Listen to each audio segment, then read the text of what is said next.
हाय dear student, natural chemistry class के YouTube channel पर आपका स्वागत है। आज रासायनिक बलगतिकी के पार्ट 3 के अंतर्गत अभिक्रिया वेग का टक्कर सिद्धांत collision theory of reaction rate के बारे में अध्ययन करेंगे। अभिक्रिया वेग का टक्कर सिद्धांत एक बहुत ही अच्छा टॉपिक है। इससे आगे के टॉपिक आसान पड़ेंगे पढ़ने में यदि ये समझ में आ गया तो ठीक है ना। तो आइए हम आज रासायनिक बलगतिकी के पार्ट 3 के अंतर्गत अभिक्रिया वेग का टक्कर सिद्धांत collision theory of reaction rate के बारे में अध्ययन करते हैं। है क्या? ठीक है। टक्कर सिद्धांत की महत्वपूर्ण परिकल्पनाएं निम्नलिखित हैं। कुछ इनकी परिकल्पनाएं दी गई हैं, कैसे अभिक्रियाएं होती हैं, अभिक्रिया होने के लिए क्या सिस्टम होना चाहिए, ये सभी इस परिकल्पनाओं के अंतर्गत हम अध्ययन करेंगे। ठीक है, एक एक टॉपिक को देखेंगे। पहला नंबर है, दो अणुओं के मध्य अभिक्रिया होने के लिए उनका परस्पर टकराना आवश्यक है। ठीक है ना। आप थोड़ा यहाँ पर देखेंगे, ध्यान देंगे। कोई भी अभिक्रिया मान लेते हैं, कोई अभिक्रिया हो रही है, ए से प्रोडक्ट कन्वर्ट हो रहा है। मान लेते कोई अभिक्रिया हो रही है। अभिक्रिया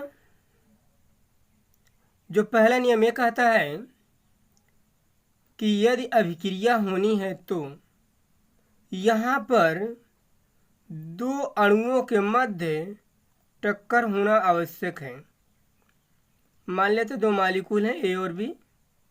ठीक, जब ये दोनों मॉलिक्यूल एक दूसरे से टकराएंगे तभी कोई उत्पाद बनेगा। रिजल्ट तभी प्राप्त होगा, परिणाम तभी प्राप्त होगा जब एक दूसरे से टकराएंगे। जब टकराएंगे तभी यहाँ कोई प्रोडक्ट उत्पन्न होगा। पहला नियम यही कहता है कि दो अणुओं के मध्य अभिक्रिया यदि होनी है तो उनका टकराना आवश्यक है। जब दो मॉलिक्यूल टकराते हैं तभी जाके कोई उत्पाद प्राप्त होता है। ठीक है ना। पहला नियम यह है कि दो अणुओं के मध्य अभिक्रिया होने के लिए उनका टकराना आवश्यक होता है।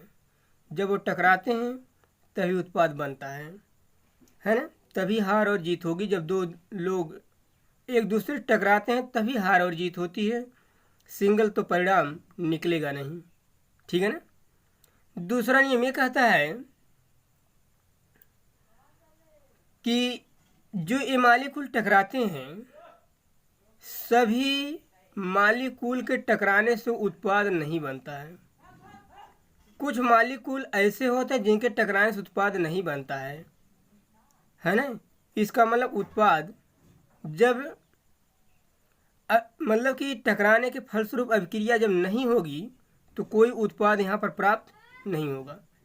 जैसे हमने कहा कि कुश्ती हो रही है, हर एक जोड़े में परिणाम नहीं निकलता है। कुछ लोग टकराते हैं तो बराबरी हो जाती है, इसका मतलब कोई रिजल्ट नहीं निकलता है, हार जीत नहीं होती। वही बात यहाँ पर भी है कि यहाँ पर दो मॉलिक्यूल जो टकराते हैं, सभी मॉलिक्यूल, जैसे हमने कहा कि यदि 50 लोग कुश्ती लड़ रहे हैं तो उसमें से ऐसा नहीं कि सभी का रिजल्ट आ जाए। कुछ लोग तो ऐसे हैं जो लोग बराबरी पर रिजल्ट आ जाता है ना। कुछ में हार जीत होती है। तो ऐसे यहाँ पर यदि कुछ 100 मॉलिक्यूल हैं तो इसमें से कुछ मॉलिक्यूल ऐसे हैं जिनके टकराने से अभिक्रिया नहीं होती है, मतलब उत्पाद नहीं बनेगा। और जिन मॉलिक्यूल के टकराने से अभिक्रिया होती है, उत्पाद बनता है, उन्हें हम कहते हैं प्रभावी टक्कर। जिनके टकराने से उत्पाद बनेगा उन्हें हम कौन से टक्कर कहते हैं? प्रभावी टक्कर कहते हैं। हमने कहा कि अभिकारक में कुछ ऐसे भी मालिक्यूल होते हैं जिनके टकराने से अभिक्रिया नहीं होती है, उनकी क्षमता नहीं होती कि उत्पाद बना लें, है ना। तो कुछ मालिक्यूल ऐसे होते हैं जिनके टकराने से अभिक्रिया नहीं होती है, इसका मतलब उत्पाद नहीं बनेगा। और उसी में कुछ मालिक्यूल ऐसे होते हैं जिनके टकराने से अभिक्रिया होगी, इसका मतलब उत्पाद बनेगा। और जिन मालिक्यूल के टकराने से अभिक्रिया होती है उन्हें कहते हैं प्रभावी टक्कर। उसे क्या कहेंगे? प्रभावी टक्कर। दूसरा नियम ये था, देखेंगे अभिकारक अणुओं की वह न्यूनतम ऊर्जा, ठीक है, जो अभिक्रिया में भाग लेने को उत्प्रेरित करती है, अभिक्रिया की देहली ऊर्जा कहलाती है। मतलब कि यहाँ पर जो अभिकारक के मालिक्यूल हैं, इसकी वह न्यूनतम ऊर्जा जो इस अभिकारक के मालिक्यूल को अभिक्रिया में भाग लेने के लिए, मतलब कि अभिक्रिया कराने के लिए आवश्यक होती है, इन अभिकारक अणुओं के लिए जो न्यूनतम ऊर्जा आवश्यक होती है, जिन ऊर्जाओं के द्वारा ये मालिक्यूल टकराते हैं, टकराने के बाद उत्पाद बनाते हैं, वो जो न्यूनतम ऊर्जा होती है उसी न्यूनतम ऊर्जा को कहते हैं देहली ऊर्जा। कौन सी ऊर्जा कहते हैं? देहली ऊर्जा, है ना। मतलब कि अभिकारक अणुओं की वह न्यूनतम ऊर्जा जो अभिक्रिया में भाग लेने को उत्प्रेरित करती है, मतलब इन अभिकारक के मालिक्यूल को उत्प्रेरित करती है कि वो उत्पाद बनाएं, है ना। वो जो न्यूनतम ऊर्जा होती है जो अभिक्रिया में अभिकारक अणुओं को भाग लेने के लिए उत्प्रेरित करती है, उसी ऊर्जा को कहते हैं देहली ऊर्जा। कौन सी ऊर्जा कहते हैं? देहली ऊर्जा, ठीक है ना। चौथा पॉइंट,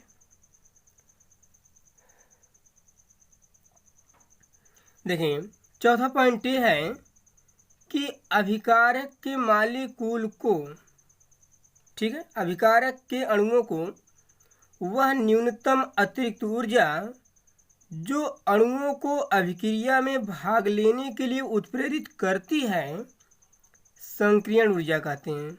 कौन सी ऊर्जा कहेंगे? संक्रियण ऊर्जा। कहने मतलब यह है कि अभिकारक के मालिक्यूल को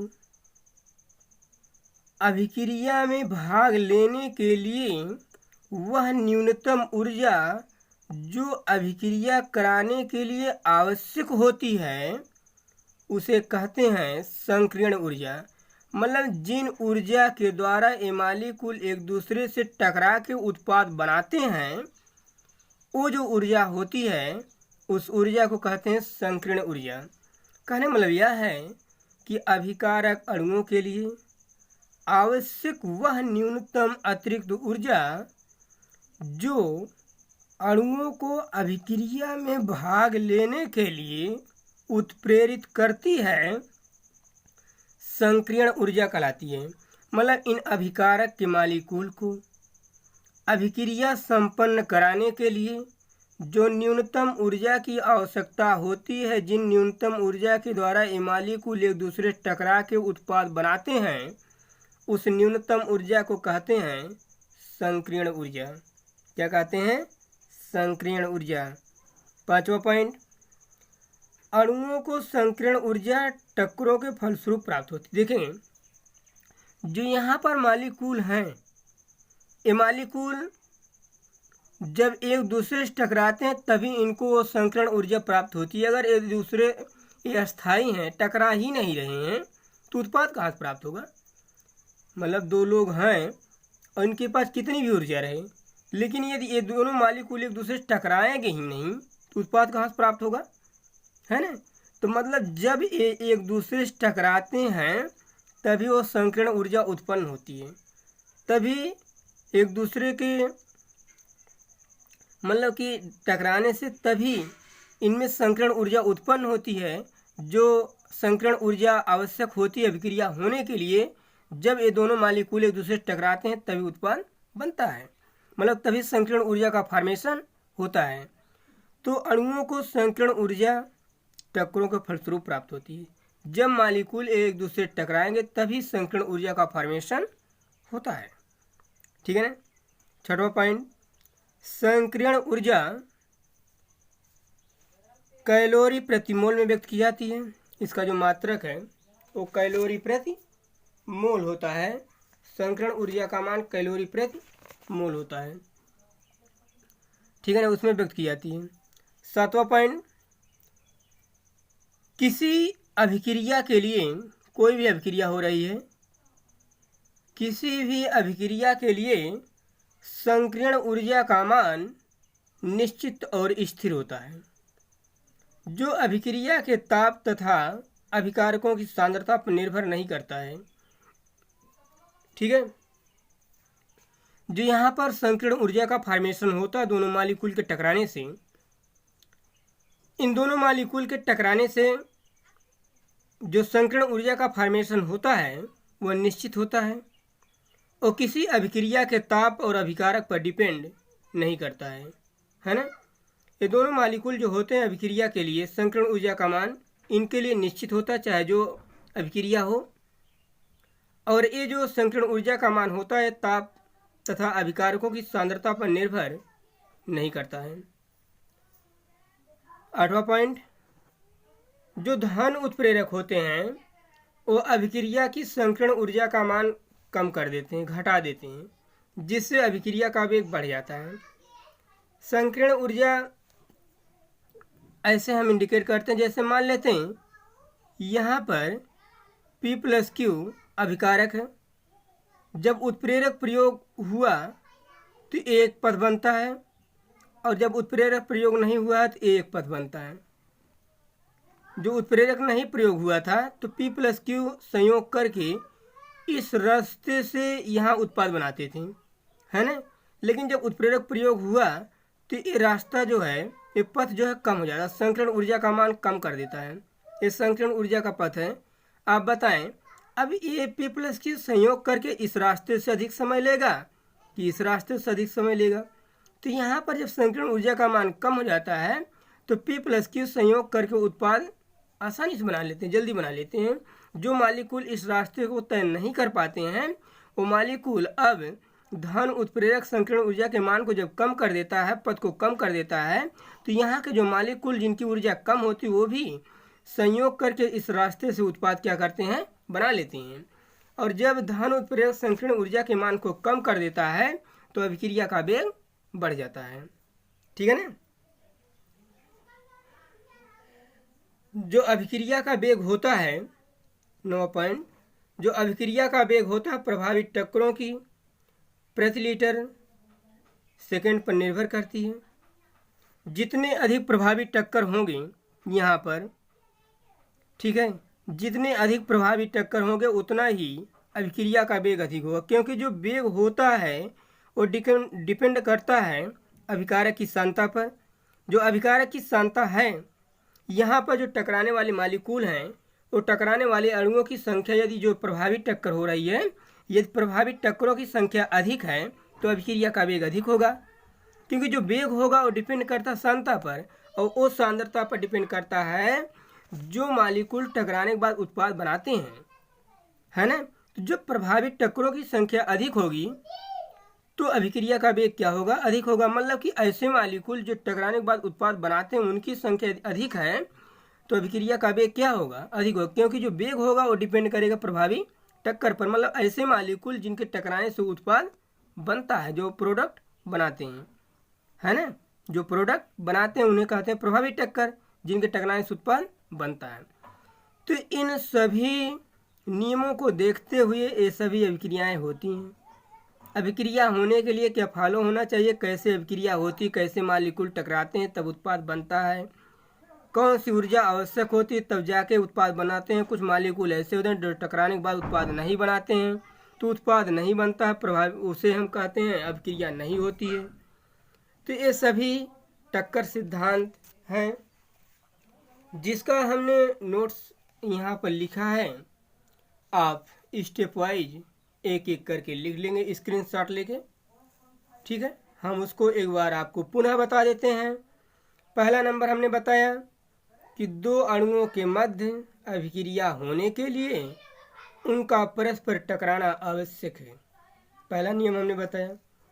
दूसरा हमने बताया कि अणुओं के मध्य होने वाली सभी टक्करों के फलस्वरूप अभिक्रिया नहीं होती है, अर्थात सभी टक्करों के फलस्वरूप उत्पाद प्राप्त नहीं होते हैं। जिन टक्करों के फलस्वरूप अभिक्रिया हो जाती है उन्हें क्या कौन सी टक्कर कहते हैं? प्रभावी टक्कर कहते हैं। आप स्क्रीनशॉट लेके नोट्स बना डालेंगे। तीसरा हमने बताया कि अभिकारक अणुओं की वह निम्नतम ऊर्जा जो उसे अभिक्रिया में भाग लेने को उत्प्रेरित करती है अभिक्रिया की देहली ऊर्जा कहलाती है। हमने बताया अभी आपको। चौथा पॉइंट हमने बताया कि अभिकारक अणुओं के लिए आवश्यक वह निम्नतम अतिरिक्त ऊर्जा जो अणुओं को अभिक्रिया में भाग लेने के लिए उत्प्रेरित करती है संकीर्ण ऊर्जा कहलाती है। जो आवश्यक न्यूनतम ऊर्जा होती है जिसके द्वारा मालिक्यूल टकराते हैं वो जो न्यूनतम ऊर्जा होती है उसी कहते हैं संकीर्ण ऊर्जा। पांचवा हमने बताया अणुओं को संकीर्ण ऊर्जा टक्करों के फलस्वरूप प्राप्त होती है। जब मालिक्यूल टकराते हैं तभी संकीर्ण ऊर्जा का फॉर्मेशन होता है। छठवां हमने बताया कि संकीर्ण ऊर्जा कैलोरी प्रति मोल में व्यक्त की जाती है। इसको जो मापा जाता है कैलोरी प्रति मोल में व्यक्त की जाती है। आप इसका स्टेप वाइज नोट्स बना डालेंगे। अब जो सातवां पॉइंट हमने बताया आपको, किसी अभिक्रिया के लिए संकीर्ण ऊर्जा का मान निश्चित और स्थिर होता है जो अभिक्रिया के ताप तथा अभिकारकों की सांद्रता पर निर्भर नहीं करता है। जो संकीर्ण ऊर्जा का मान होता है वो निश्चित और स्थिर होता है और ताप और अभिकारकों की सांद्रता पर निर्भर नहीं करता है। आठवां हमने बताया कि धन उत्प्रेरक अभिक्रिया की संकीर्ण ऊर्जा का मान घटा देता है जिससे अभिक्रिया का वेग बढ़ जाता है। पथ जब कम हो जाता है तो टकराने वाले मालिक्यूल जो प्रभावी टक्करों की संख्या बढ़ जाती है जिससे अभिक्रिया का वेग बढ़ जाता है। नौवां, अभिक्रिया का वेग प्रभावी टक्करों की संख्या प्रति लीटर सेकंड पर निर्भर करती है। उनका कहने मतलब यह है कि जितना अधिक प्रभावी टक्कर होगा उतना ही अभिक्रिया का वेग क्या होगा? अधिक होगा, क्योंकि जो वेग होगा वो डिपेंड करेगा प्रभावी टक्करों पर। यहाँ पर फार्मूला है कि अभिक्रिया का वेग जो है किस पे डिपेंड करता है। अभिक्रिया का वेग बराबर प्रभावी टक्करों की संख्या बराबर टक्करों की कुल संख्या गुणे सक्रिय अणुओं का अंश गुणे टक्करों की विशेष स्थिति की संख्या। ये सभी पोजीशन है, ये सभी स्थितियां होगी तो अभिक्रिया का वेग क्या होगा? अधिक होगा। अभिक्रिया का वेग बराबर होता है प्रभावी टक्करों की संख्या, मतलब कि जितना अधिक प्रभावी टक्कर होगा अभिक्रिया का वेग उतना अधिक होगा। टक्करों की कुल संख्या सक्रिय अणुओं का अंश गुणे टक्करों की विशेष स्थिति की संख्या। ये सभी मल्टीप्लाई करने के बाद यदि ये सभी अच्छी स्थिति में हैं तो अभिक्रिया का वेग क्या होगा? अधिक होगा। ठीक है ना। इस प्रकार से आज का टॉपिक यहीं पर समाप्त होता है। नेक्स्ट क्लास में हम फिर मिलेंगे आपसे, अगला क्लास नेक्स्ट डे। ठीक है ना। आज क्लास यहीं पर समाप्त होता है। Thank you very much.